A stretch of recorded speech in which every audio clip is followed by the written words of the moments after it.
का हो? हाँ अरे मधे ने आके बैठल बाड़ा। अरे तो इन्हें तनी जान तो अब जानते बड़ा कि हमनी के अकेला में शांत में रहे की आदत बा। हाँ आने एकदम माहौल समझलो ना कि एकदम शांत ना इने तो रहते बा ठीक है। हाँ हमनी के जानते बड़ा दिमाग लड़ाए वाला आदमी है जा। हाँ अब इन्हीं आके बैठ के आराम से आदमी दिमाग हाँ तो एगो और दिमाग लगावे के बात एगो गाना के मतलब हमारा नहीं बुझाता। मतलब नहीं बुझाता? हाँ कौन का नाम बोलो? मैंने तो बुझाता लेकिन हमारा उल्टा सीधा बुझाता। उल्टा सीधा? हाँ बोलो का वो है।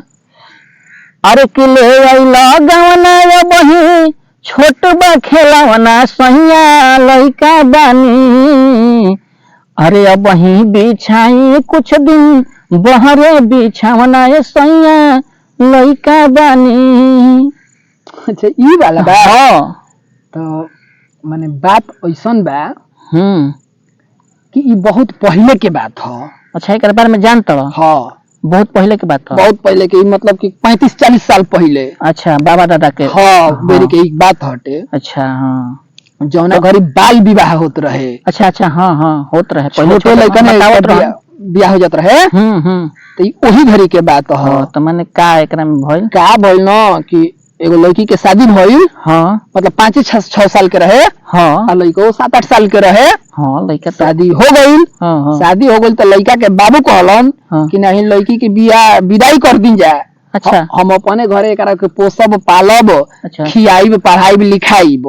हाँ तो चलो बियाह हो गई तब हम अपने घरे रखब। अच्छा हाँ तो लड़कियों के बाबू कहलन कि नहीं ठीक है बा तब लिया जाए और परिवार ही हो। हाँ अब जब जाए लागल लागल रोवे।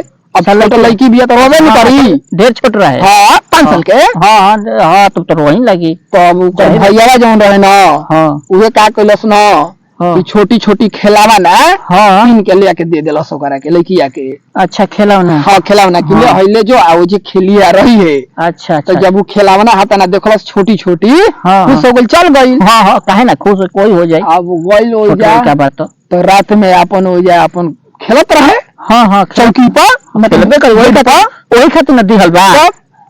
तली वही बीच में फिर लड़का आ गई। अच्छा हाँ लड़का वहाँ आ कर बियाह भइल बा तो भाई एकदम जाहिर बात तो आ गई तो ओकरा खिलौना से वो खेले लागल। अच्छा तो वही घड़ी कहती है। अच्छा कि ले आइला गवना सैया छोट बा खिलौना अब वही। अच्छा ये वही घर के बात हो गई। लड़की कहती है कि गवना तो हमरा के ले दी हलो। लेकिन हई जौन भैया हई खिलौना देले बानी छोट बाटे। अच्छा हमारा के देले बावन खेले के। अच्छा तू मत खेलो तू बहरी जा ना तो हमार खिलौना तूर देबो तू। हाँ प्लास्टिक है 2 रुपया वाला तो वो खेलबे करी। हाँ तो करत कि तू बहरी जाके सुता तू हो जा अपना बाबू से खिलौना मांग लो। अच्छा हमार भैया देले बावन खेले के हम अपन खिलौना से खेलम तू जा एजा से। तो इहे बात हो ना? इहे बातिए है और दोसर बातिए ना हो। भाई गाना के ठीक ब्यास हो गइले बान। हाँ ना तो जानत रहो उ गाना हम ही गाए वाला रही। अच्छा अच्छा राइटर साहब कहता हन कि गाना में तू ही गा लो। अच्छा लेकिन हम कहनी कि ना छोड़ो अब हम गा दे तो हम चमक जाइब। हाँ हाँ का बुझाता है ना तो गाना के अर्धा कबार दिले रहती।